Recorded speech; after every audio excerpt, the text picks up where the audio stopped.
Title: The Lucky Ball Saga. Episode 1: The Ball in the Park. It was a crisp autumn afternoon, the kind where the sky was an endless grey sheet and a cold wind whispered through the branches of the trees. Tyler Mason kicked at the leaves scattered across the path, his trainers crunching them underfoot as he made his way to the park.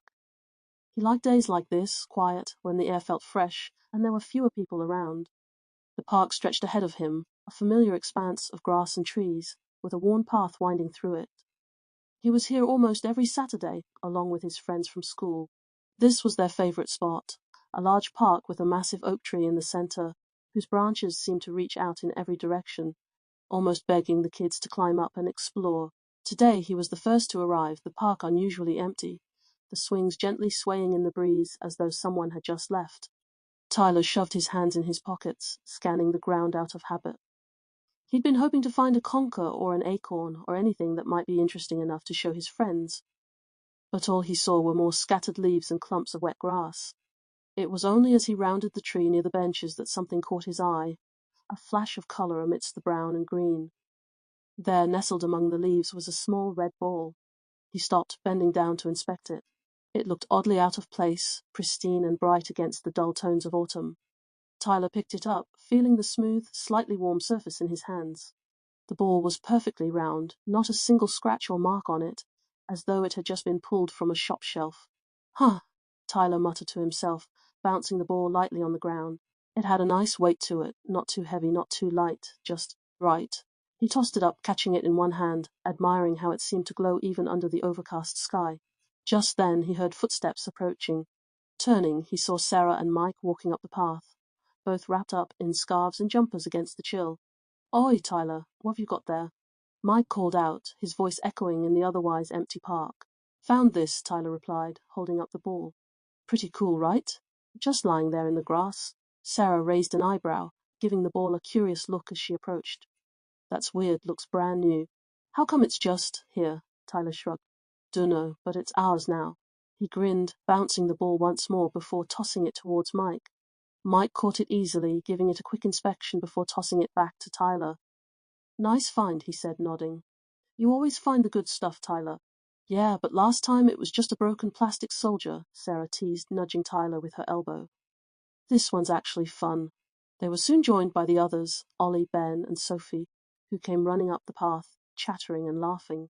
The moment they saw the ball, their eyes lit up, and within minutes they'd formed a loose circle, playing a makeshift game of catch, the ball flying from one kid to another. Tyler couldn't help but feel a surge of satisfaction as he watched his friends laughing and diving to catch the ball. He'd found it, he'd brought it to them, and it felt almost special, like the ball was theirs alone, a lucky charm that had been waiting just for them. The game went on for ages, the kids lost in the fun, their shouts and laughter filling the chilly air.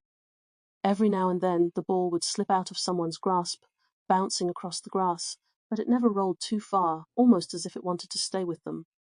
Tyler noticed little things, though, strange things he brushed off as just coincidence. Once, when Ben threw the ball to Sarah, she missed it entirely, the ball slipping through her fingers and hitting her on the forehead with a surprising force. She laughed it off, rubbing her head, but there was a faint red mark left behind like a bruise. "Careful, Ben, you'll knock my head off," she joked, but there was an edge to her laughter that made Tyler pause. Then there was Ollie, who caught the ball mid-air, but stumbled as he did, nearly twisting his ankle. He managed to steady himself, grinning sheepishly, but Tyler saw the flicker of discomfort in his eyes. "All right, Ollie, you're not even trying to stay on your feet, mate," Mike teased, giving him a playful shove. "Nah, it just felt weird," Ollie said, staring at the ball as though it had betrayed him. He quickly shook it off, though, passing it along, and the game continued. Tyler kept playing, but something was nagging at him, a feeling he couldn't quite shake. He'd found things in the park before, a discarded toy car, an old cap, once even a watch with a broken strap, but they'd all been regular items, worn and forgotten. The red ball, though, it felt different, almost like it had been waiting. The sky began to darken as the afternoon slipped into early evening, the wind picking up and sending more leaves skittering across the grass.